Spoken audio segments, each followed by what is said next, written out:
دوستان ما از یکم کس برای هر یک تایشون $100 آماده کردگن. در سیرکای در کامنتاری بده میدروین هنگامی رجیستراسیون پروموکودی یابانی را استفاده میکنین و شما پر میکنین صاحب $100 میشین. شانسی خودتون ای دست نتین. سیرکا در کامنت. با تمام هواداران هزل و شوخی قصه نوبتی درباره مرغ پرورا. خیلی زندگی مجبور کرده یک آدم هم زندگیش اندک ناتیج بده خواسته مرغ پرور شوه. سحر لباس ها را پوشیده و یک قد طرف بازار رفته بازار در اومده. خیلی سلام علیکم. این مرغ چندسم اون مرغ چندسم دو تا مرغ گرفته آمده خانه دا جا پا تیار کرده. همه زندگی 100% خورد و خوراک آودان مرغا 3 روز پس تخکنی در آمدن. در خزنده کار مرغا تخم میکنن. در تنی تخم نرخ سینه 5 روبل یتی دیگهش میکنه سینه 10 روبل.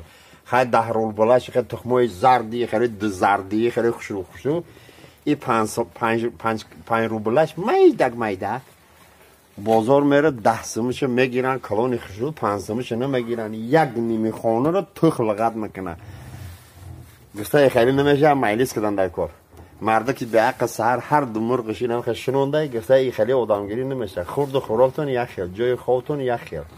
من نفهمیده سماخی تام بکو 10 سمو که هم نرخ 10 سمو که برو شرمنده نکمونه. گفته خزیه نمی قانون متی یا 5 دون متی تی یگانگر آدمگیری نمیفهمی. من مخلوق خدایم برای 5 روبل دیگه شده ما کونم نمیدرانم. سر بلند باشین سیلکه پایان بداریم برادرها. عبیزت نه انا خمشه جیستان. یا سلام یا پیغام ای ملک غریب از نام بنده شیر محمد بحری برادران غریب. قصه نوبتی ما درباره گنرال. یک گنرال دین رجدینی میکنه. خیلی بعد پنسیا برآمدن دین رجدینی میکنه. همه خیل آدم جمع میشه کسی میشناس شکراچی میای حولی پر خانه ها پر دین رجدین گرم رفته است دای. بعد سخن گنرال دمیتین میگه خانه برادر یک قصه که ای همون سرنوشت خانه یک قصه که گفته اوهو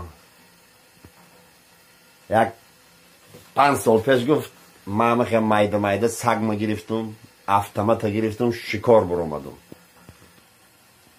جنگل هم کم خنوکی بود. سگ چیز سلید گرفت همه خیلی دویده من قفاش ملتقه زرجت کدم. همه خیلی رفتم یا نورا همه خیلی از سراخی 2-3 تیر پراندم هیچ گپی نیست. من خشته بنیمتی گنرال گوش کیسیم. بعد چی گفت رفیق گنرال چی گفت یک وقت ای قفام یا همتری میکنه. اوهو انا ما خیلی نگاه میکنم 9 تا خیرس سادگیه 9 تا خیرس خط میسته. بعد چی گفت رفیق گنرال ریدومه دیگه مردم ای خیلی اون مامنده لوبای تو باشو میرینه لوبای آدم میرینه اون مامنده. نگفته برادرو ما حاضره که ریدوم در برو کن. سربلند باشین سیلکه پایان در آمدن فراموش نکنید.